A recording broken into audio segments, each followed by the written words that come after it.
So what we have here is one of the NZ2 automatic coil winders. Don't know if it was an original design that got copied, but these are typically bought in from China, and they're reasonable machines. You know, like a lot of this stuff, it needs a bit of tuning up. I won't call them cheap, because even when you find them at good prices, you're still talking a couple of £100 by the time it's actually arrived in the UK. And this one suffered a little damage in transit. You've got a shaft at the top here. It just has a centre here, so you can quickly pull the centre back, take the shaft out to change a coil bobbin, and there's a bunch of gears and a pair of drive plates, and the drive plates run either side of this rubber wheel, and by moving the wheel backwards and forwards on the little lead screw down here, you can vary the ratio between the spindle shaft and the shaft that moves the wire feed head. And this moves back between a couple of trips that sets the width of the coil you're winding, and it flips this bar on the bottom, which has a pair of plastic blocks with a thread cutting them, and they run on left and right hand threads, or in fact left and right hand threads. And this was the shaft that got bent. In fact, I had to put quite a lot of effort into straightening it just to get the machine apart, and it's in fact got a bend this way and then a bend that way. So although this mechanism doesn't have to be perfect to function adequately, I'm not going to try and straighten this. It is fairly crudely machined and is somewhat undersized for the hole in the frame. So I've got a length of cold rolled 12mm shaft, so I'm going to remove this 12mm, or rather undersize 12mm, and drill tap and counterbore the end of the shaft. So it'll be tapped something like M8, the counterbore will be 10mm, the 12mm shaft will have a 10mm shoulder to centre it and then be retained by the 8mm thread and some Loctite. So it's going to be a relatively straightforward job to make up a new piece of shaft with it's an M12 by 1.25mm fine pitch thread, which I'll have to single point. I don't have a die. We'll see if I can find a reasonable quality die on eBay for the right kind of money. I'll get one in, because it'll go in the drawer and be useful in future. I've got taps, I just don't have a die in this size. And this is a wheel that sets the pressure on the drive plate, which is slotted, floats on the shaft and is driven by a pin. And yeah, that just sets the tension on the friction drive against the little rubber wheel. So like I say, this should be a fairly simple bit of machining, but I thought it was an interesting device and a reasonably interesting little whittle job, which we'll get to shortly. So I've mostly got this repair on the coil winding machine finished.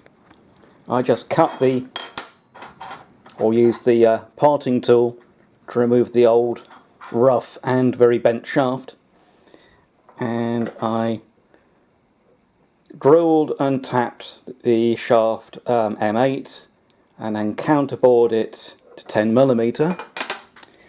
Took my nice bit of cold rolled 12mm shafting, turned it down to 10mm as a transition fit into the shaft for 12mm or so, and put an M8 thread on there. The other end now has a M12 by 1.25mm, which matches the original nut.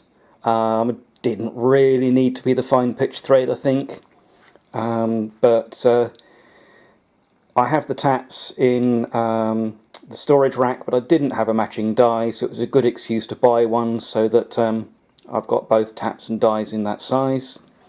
So that just starts to screw into there and gets a little tight. So when I've drilled the cross hole for the drive pin, I'll put a little bit of heat in here, bit of Loctite, screw it in, and that will be a repaired shaft ready to go back into the coil winding machine. Well, I'm afraid I didn't film putting this all back together, but the repaired shaft is installed, and it has a little ball race thrust arrangement at this end, and the end float is taken up by a simple threaded sleeve with a ball bearing in the end that locates in the centre machined in the shaft, so that just takes up the end float. And I discovered some more problems which aren't necessarily actually a problem. These truss rods, if tightened, lock the whole machine up solid, which wasn't a problem when the original shaft was so roughly machined and undersized. So given that the machine really needs to be bolted down to a piece of plywood or such like, that will get taken care of, and I can just run this rod. Only has to hold the trip dogs, so the nut on this end can be left slack. Likewise, this nut is loose because there's actually a gap here. I don't know if it's from the shipping damage or just that the shoulders on these rods were not machined accurately to length, but in any case, this is all working really quite well. So, excuse them. Actually, do you know what? I'm just going to pull the idler gear and cut most of the noise. So I've just pulled the two gears that drive the bobbin spindle. So now it's much quieter, and if I wind the handle, you can see the trip mechanism.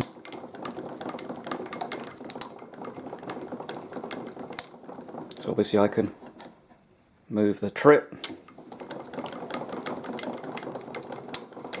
and this is how you would set the width of the coil you were winding. And see if I can get an angle down in here. You can see the little rubber wheel driven by this wheel driving this wheel.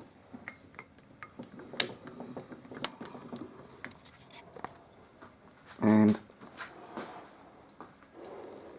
on the back we have the adjustment, which you ideally do not move dry, but the tyre is just an O-ring. So if I move it to about the middle, the traverse speed is much reduced, and this would obviously be set up to stack the wire turns or space them appropriately if that was if it was a gapped coil. And so this is all more or less ready to run. I'll just show you the gear assembly.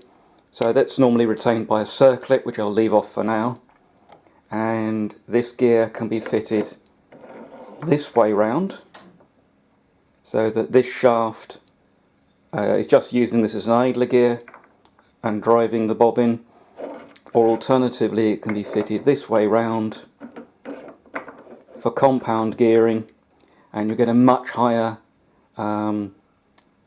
spindle speed